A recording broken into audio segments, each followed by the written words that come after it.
Hello there. I'm going to show you some of my camera equipment that I take out when I go out and about round parks and down to the seafront.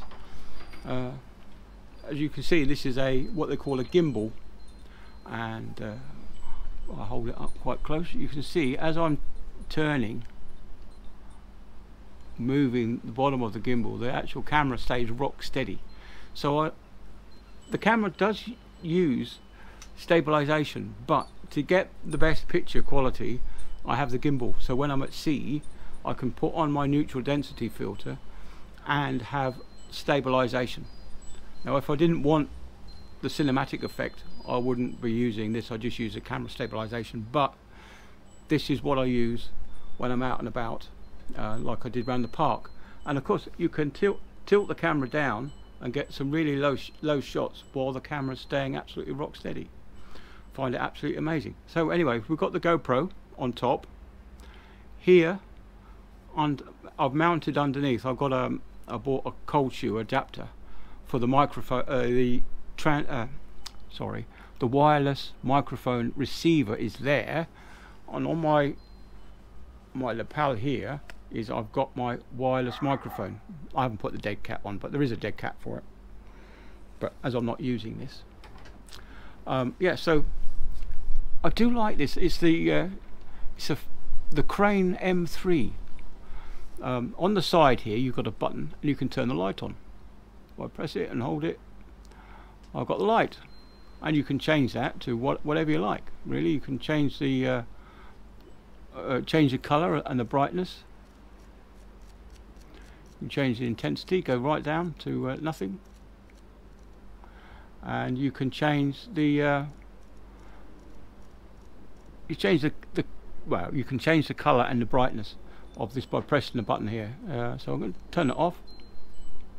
Right, so that's turned off, and if I turn this round,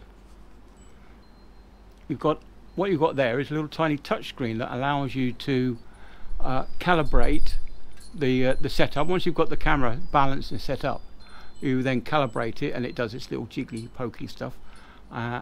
And you can also set the motor strength. You can set the response time for the movement. Sorry, I'll show you there. That's a little tiny joystick.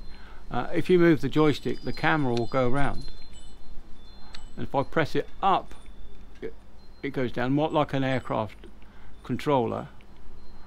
If you pull the stick back, you go up in an aircraft, and you push the stick forward, you go down. Not like a PlayStation. So that's left and right.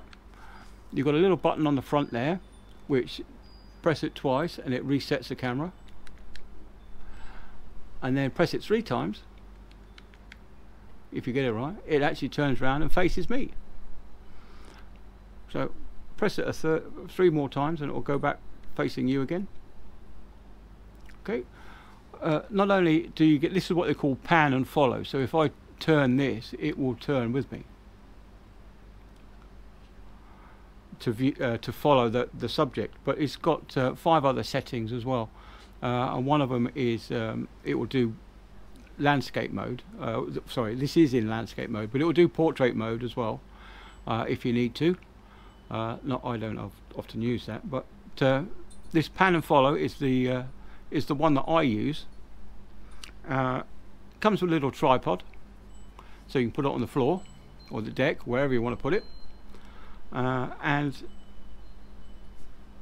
on the side you've got another 1/4-20 for if you want to put maybe you might want to put another handle on or some other fitting. Anyway, I don't have those, but yeah, if I turn it round again, on the back here you've got a couple of plugs.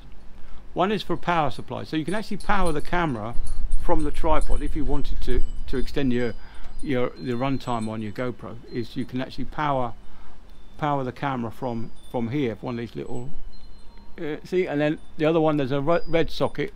That's if you wanted to put a microphone. Good, let me just turn it back round again. Yeah, down there there's a fixture for a wired microphone. So that's a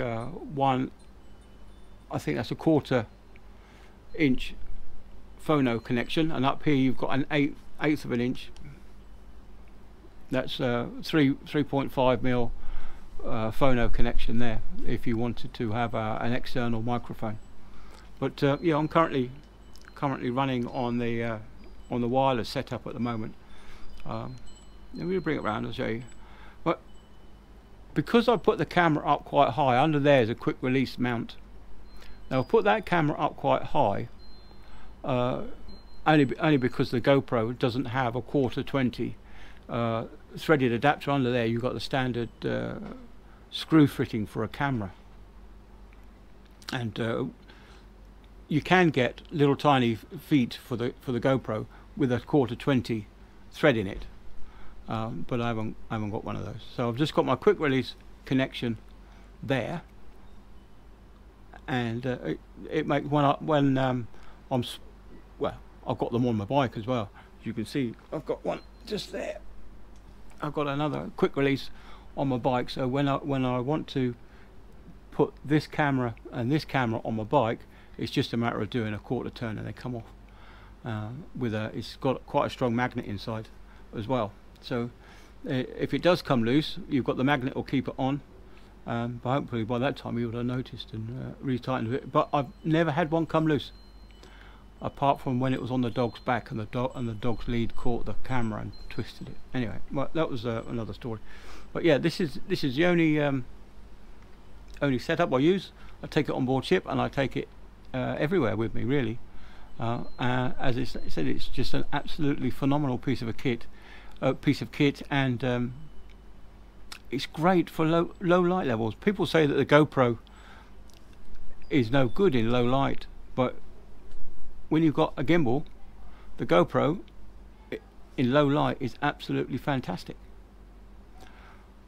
So anyway, yeah, that's my going outside chatting equipment that I go around. I walk around. When you see me, you'll see me holding this out, and of course when you walk along bobbing up and down, you get you'll get a bobbing up and down. So what you have to learn to do is to walk without bobbing your hand up and down. So that's quite something. But if you hold your arm out quite a long way, that will reduce the amount of bobbing up and down of your gimbal. But yeah, I highly recommend getting a gimbal for your camera, as they're absolutely fantastic things, and the stabilization is second to none.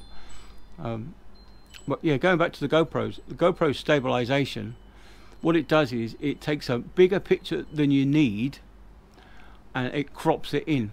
So as your picture inside the bigger frame, as that starts to rotate, it starts to get to the edges as it's coming around. So what the camera does is it crops in and makes a smaller image out of the bigger image, and it really does affect the low light ability of this camera.